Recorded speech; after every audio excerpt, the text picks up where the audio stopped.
Assalamualaikum warahmatullahi wabarakatuh. Yang terhormat eh, Ibu Desi Novianti, selaku dosen pengampu mata kuliah stokastik. Perkenalkan, nama saya Farhan Durianto. Eh, saya dari kelompok 5 dengan studi kasus yaitu pemilihan supplier bahan baku palm oil multikriteria di PT Unilever Tbk menggunakan Analytical Hierarchy Process atau AHP. Di sini saya akan menjelaskan terkait pendahuluannya terlebih dahulu. Eh, Industri Fast Moving Consumer Goods yaitu atau FMCG memiliki ketergantungan tinggi terhadap bahan baku palm oil, sehingga pemilihan supplier menjadi keputusan strategis yang berdampak langsung pada stabilitas operasional dan kepatuhan regulasi.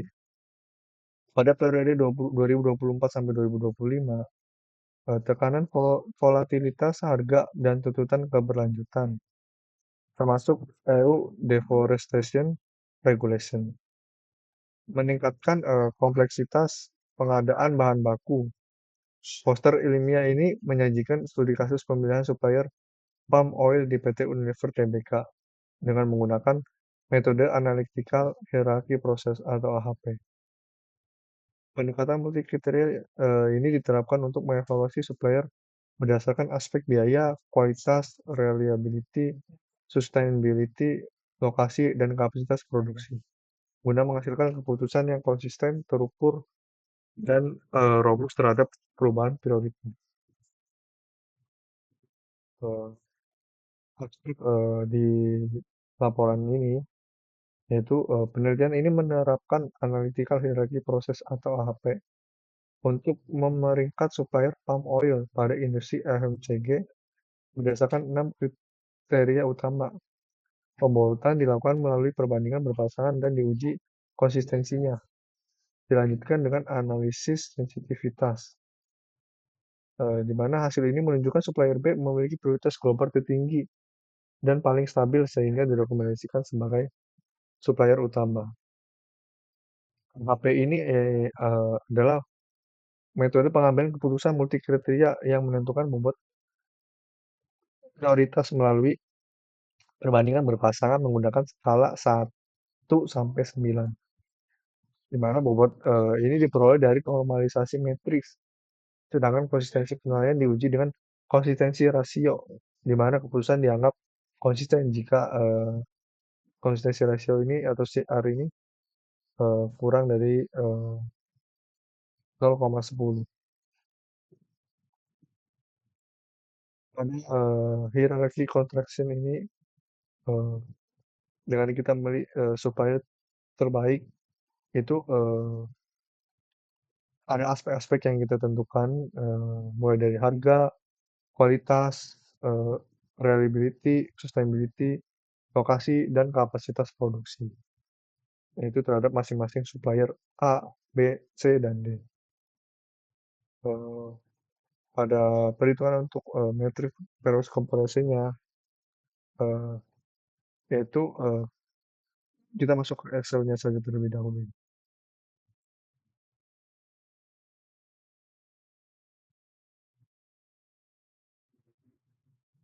Eh, Peros comparison ini yaitu berfungsi untuk berisi apa matriks perbandingan berpasangan antar kriteria menggunakan skala satu sampai 9. Jadi pada Paris Comparison ini yaitu setiap kriteria dibandingkan dan pada nilainya itu menunjukkan tingkat kepentingan yang relatif. Yaitu jadi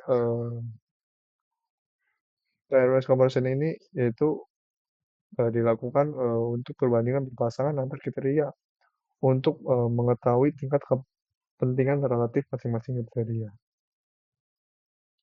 Selanjutnya yaitu normalisasi metrik, eh, di mana di normalisasi metrik ini yaitu untuk menormalkan matriks RWS-nya, di mana setiap kolom itu dijumlahkan dan setiap elemen itu dibagi total kolomnya.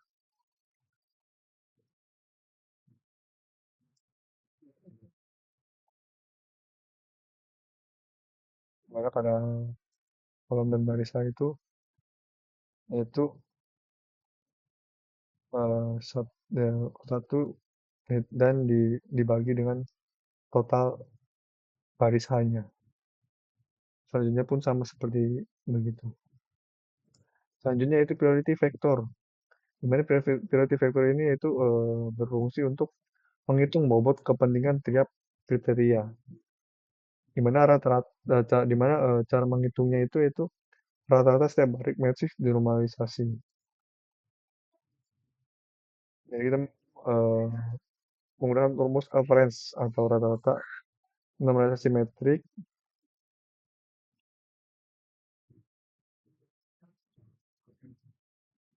Jadi priority vector ini hasil nilai dari rata-rata normalisasi metrik.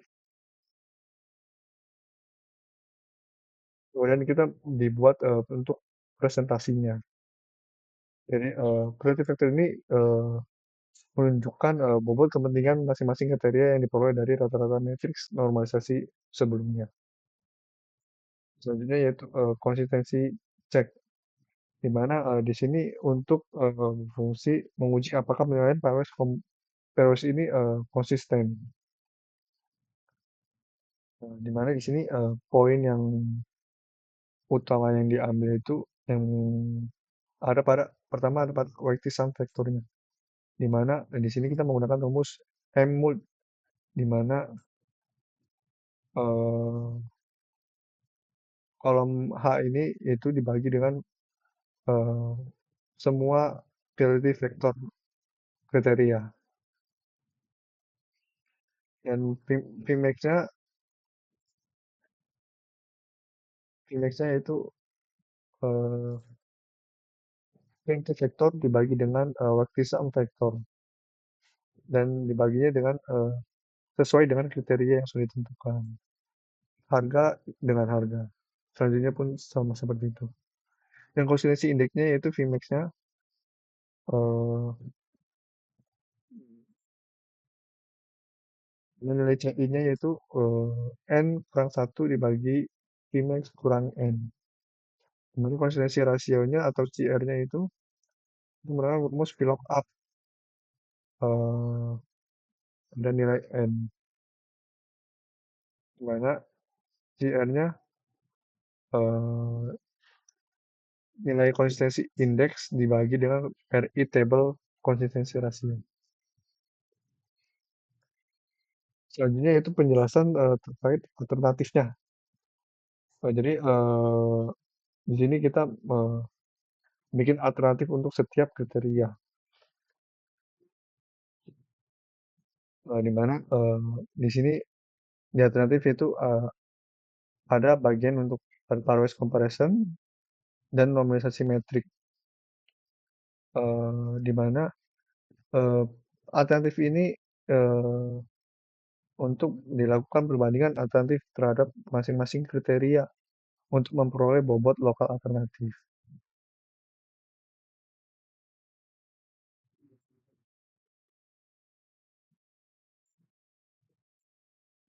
Mana pada nilai normalisasi metrik yaitu baris A dibagi dengan total A. Selanjutnya pun sama seperti itu. Dan untuk priority vektor alternatif harganya yaitu nilai average dari normalisasi metrik harga pada eh, kolom A. Dan selanjutnya untuk yang quality reliability pun sama seperti perhitungan harga. Nah, dan pada kondisi cek alternatif harganya yaitu baik sama vektornya kita menggunakan rumus M mult dari nilai priority vector untuk harga kita memakai yang harga.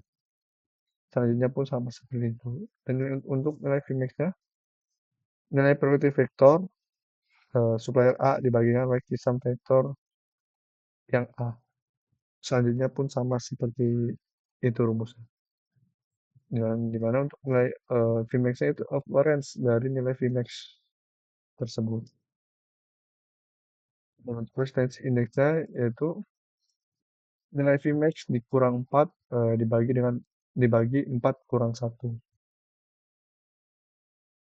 Dan konsentrasi rasionya yaitu nilai konsentrasi indeks dibagi 1,24. Dengan interpretasi yang sudah kita bikin, yang sudah kita buat itu eh, ada pada nilai konsisten. Selanjutnya sintesis final ranking, di mana sintesis final ranking ini berfungsi untuk menggabungkan semua bobot keputusan akhir, yang dimana di sini kita menghitung pada nilai global weight-nya, di mana kita memakai rumus sum sum product dengan dari masukkan nilai eh, kolom dari alternatif A dan bobot kriteria yang kita masukkan. Kemudian kita menentukan rankingnya dengan menggunakan rumus rank dari eh, nilai global weight-nya, karena rank yang eh, tertinggi sampai terendah. Selanjutnya sensitivity analysis, di mana sensitivity analysis ini berfungsi untuk menguji stabilan keputusan jika bobot berubah.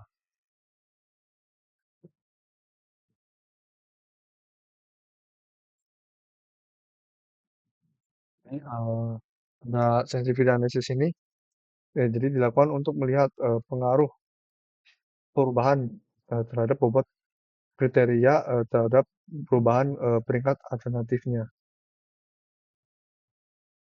dengan memakai rumus-rumus yang masih sama yang dilakukan sebelum-sebelumnya. Selanjutnya yang terakhir yaitu sensitivity graph, di mana grafik sensitivitas ini menunjukkan bagaimana pengaruh perubahan bobot kriteria mengaruhi nilai preferensi masing-masing alternatif. Dengan nilai apa dengan bobot kriteria lain itu menghitung dari satu dikurangin nilai bobot dibagi 5. Selanjutnya sama seperti itu. Untuk penjelasan terkait hasilnya eh, sudah sudah saya jelaskan. Selanjutnya kita kembali ke proses ilmiahnya. Jadi priority vector alternatif yang tadi kita sudah bikin itu di mana bobot itu diperoleh dari Fireworks comparison antar alternatif pada setiap kriteria. Yang selanjutnya dinormalisasi untuk menghasilkan priority vector. Dan untuk sensitivity analisisnya itu nilai global weight itu dihitung dengan menjumlahkan hasil perkalian antara bobot alternatif dan bobot kriteria pada setiap skenario analisis sensitivitas. Dan sintesis scenario rankingnya itu di mana alternatif B ini memiliki global weight tertinggi yaitu dengan nilai 0,43. Dengan demikian alternatif B merupakan pilihan paling prioritas berdasarkan agregasi seluruh kriteria. Eh, dan pada bagian eh, ini kita merekomendasi yang utama, yaitu di mana supplier B dipilih sebagai supplier utama CPO PT Unilever Tbk karena memiliki global weight tertinggi dan konsisten berada pada peringkat pertama di seluruh skenario. Keunggulan ini mencerminkan kinerja yang stabil, lintas kriteria, serta keputusan yang robust terhadap perubahan bobot dan berisiko rendah. Dan rekomendasi alternatifnya itu sebagai kontingensi plan apabila supplier B tidak dapat memenuhi kapasitas, maka supplier A direkomendasikan sebagai alternatif karena menempati peringkat 2 global weight, yaitu di mana 0,25 sampai 0,27. Dengan kinerja yang konsisten dan selisih performa yang relatif kecil sehingga layak digunakan sebagai buffer supplier. Pada bagian strategi multi sourcing ini, supplier B ini memiliki alokasi pasokan 60-65%. Supplier A 25-30, supplier C 5-10. Risk mitigasinya yaitu, risiko yang pertama, gangguan pasokan supplier B, di mana dampaknya itu produksi terganggu, dan mitigasi yang kita lakukan itu multi sourcing plus safety stock. Dan, yang kedua itu risiko logistik, di mana dampaknya itu, delay produksi dan, mitigasi yang kita lakukan itu SLA on time delivery plus penalti. Yang ketiga itu ketidakstabilan kualitas. Dampaknya yaitu penurunan kualitas finish dan mitigasi yang dilakukan itu audit berkala pada kualitas CPO. Implementasi praktisnya yaitu, kita contohkan di sini untuk, timeline pada bulan pertama, yaitu actionnya yang kita lakukan negosiasi kontrak supplier B dan supplier A. Di bulan kedua, penyesuaian di sistem pengadaan untuk alokasi pasokan. Bulan ketiga sampai 6 integrasi sistem monitoring logistik dan kualitas. Bulan ke-7 sampai 12, evaluasi kinerja penyesuaian alokasi kontingensi untuk supplier C. Jangka kontrak terms-nya, durasi kontrak 2 sampai 3 tahun, harga skema fix plus main clause, dan penalti keterlambatan dan kualitas, sustainability clause, kewajiban SPA compliance, exit clause jika KPI kurang dari threshold 2 periode berturut, dan volume alokasi, penegasan alokasi volume berdasarkan global weight. Di mana pada KPI dan targetnya ini yang kita buat on time in full rate, yaitu targetnya untuk mengukur waktu dan kelengkapan pengiriman sesuai pesanan untuk menghindari penalti keterlambatan.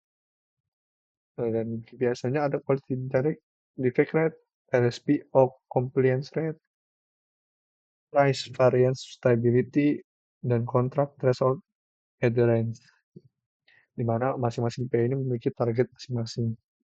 Jadi pada